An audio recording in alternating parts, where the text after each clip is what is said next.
Welcome to ZKast, everyone. I'm ZKast Caravallo from ZK Research, and I'm here inside the World of Solutions at Cisco Live 2025 in San Diego. I'm at the C1 booth with Jeffrey Russell, CEO of C1. Jeff, first time on with me.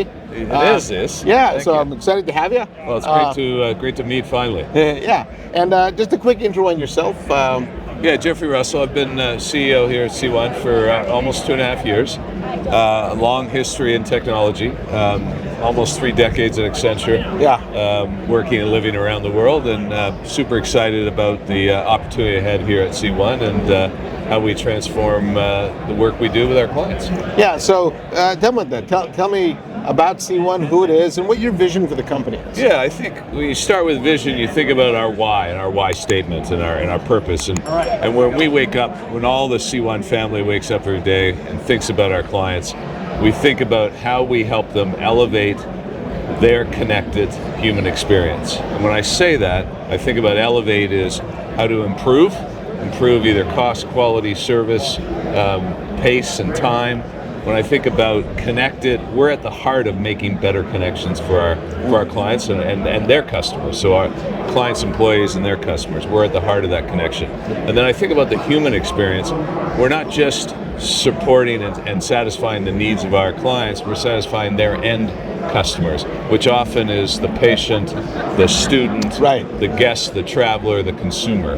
That's the human experience. Yeah, your customer's customer. And that's really important today because there's a lot of chatter in the industry about the concept of competing on the area of customer experience. Yes. My research shows that about 2/3 of millennials actually drop a brand because of one bad experience, and so the work you do with your customers is really important. You got to be right first time. Yes. Kind of it's an old kind of terminology. Yeah, there are no second chances. You got to be right first time. Yeah. And then how do we live up to that purpose of ours? We really think of ourselves and we practice what we preach as we're delivering engineered solutions for our clients. And when I say that, we have well over 1,000 engineers. And we'll talk about our Cisco relationship in a minute, but we think about our engineers and we think about solutions because we're wrapping, in many cases, our partners' products together with our deep services. And we have significant service profile of both advisory, professional, and managed that helps our clients both design the right solution, but also implement it and then ultimately support it ongoing with our clients. Now Cisco has a vast maybe understatement, partner community. Yes. Right, and all across the globe. What do you believe differentiates C1 in this large sea of partners? Yeah, it is vast, and we like to think we're in the top of that vastness, but I think we refer to ourselves as Cisco first. And what does that mean? It means a few things to us.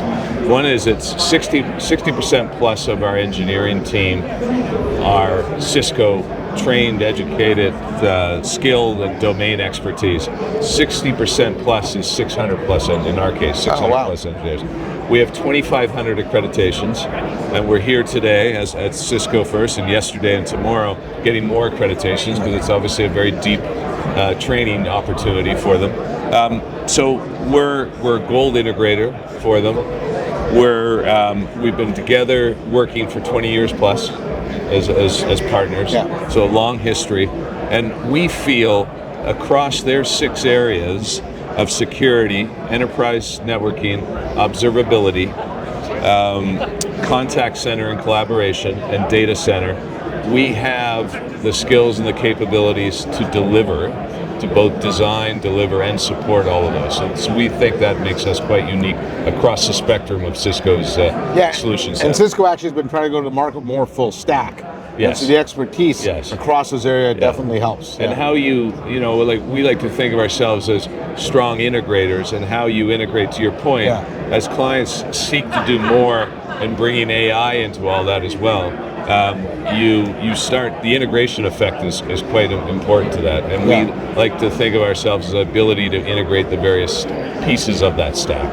Yeah. Now I want to pivot a little bit to AI, which is the topic du jour. It is. During his keynote, CEO Chuck Robbins said, most customers aren't ready for AI. Right. Are you seeing the same thing? Obviously, interest is through the roof, but yes. I mean, interest and all the chip manufacturers are racing, and all the all the front end of the supply chain or the value chain is definitely peaking.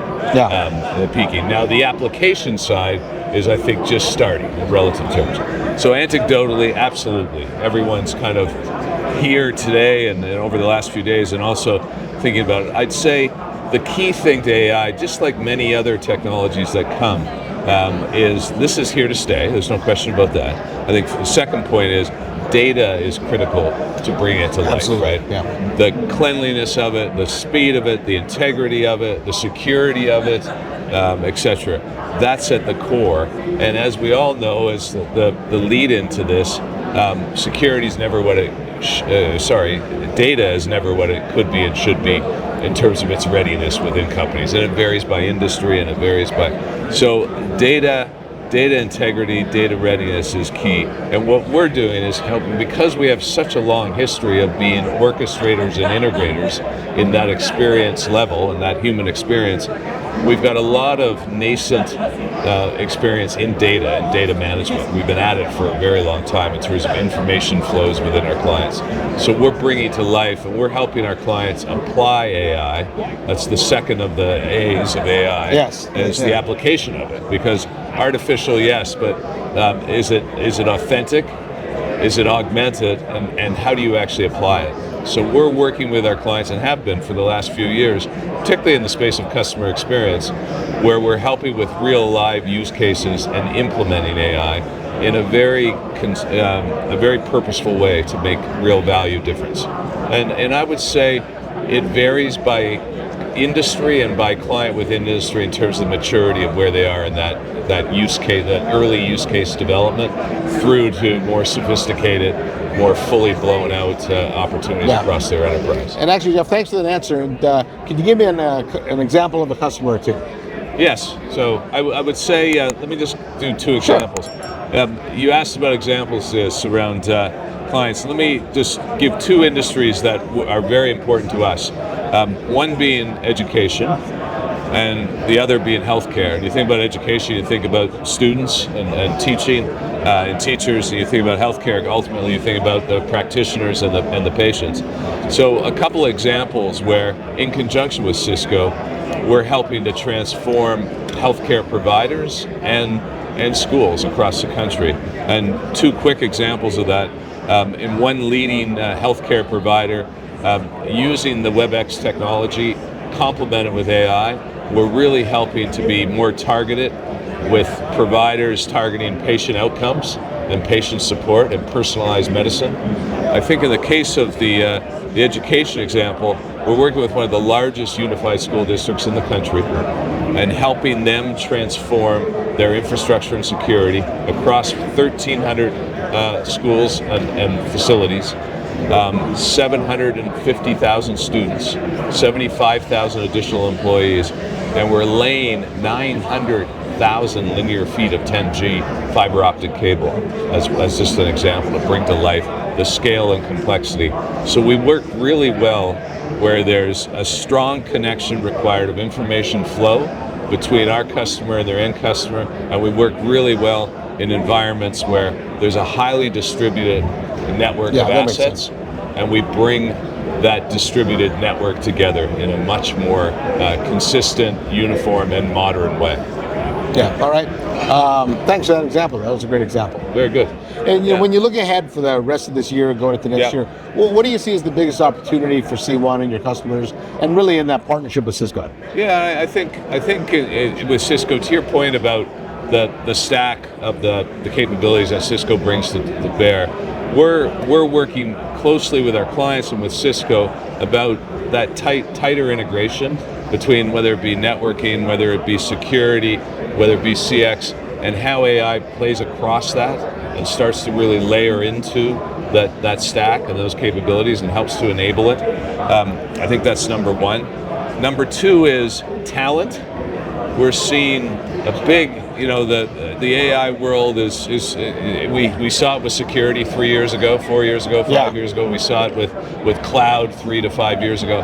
The talent dimension just can't keep up with it. So we're working either in augmenting, complementing, being an extension with our clients, and with Cisco to that talent agenda, because it's hard to just keep pace with the needs, the domain skills and the needs associated with the technology and how fast things are moving. So speed of development and ongoing development, we're very focused on how do we be that extension and that fit for purpose complement to our clients around talent. All right, Jeffrey, so AI is coming. Get your data house in order. Yeah. Get your talent going, and C1 can help you do that. We sure can. Yeah. And we're delighted to be here again. We're delighted with the partnership here at Cisco, and it's lovely to meet finally ZKast, and we're excited about how C1's really helping to transform our clients. All right, Jeff. Well, good? Yeah, that was fantastic. I appreciate the time, glad to see you back at Cisco Live. So on behalf of Jeffrey Russell, CEO of C1, I'm ZKast from ZK Research, and thanks for watching. Give us a like and hit that subscribe button. I'll see you next time on the next episode of ZKast.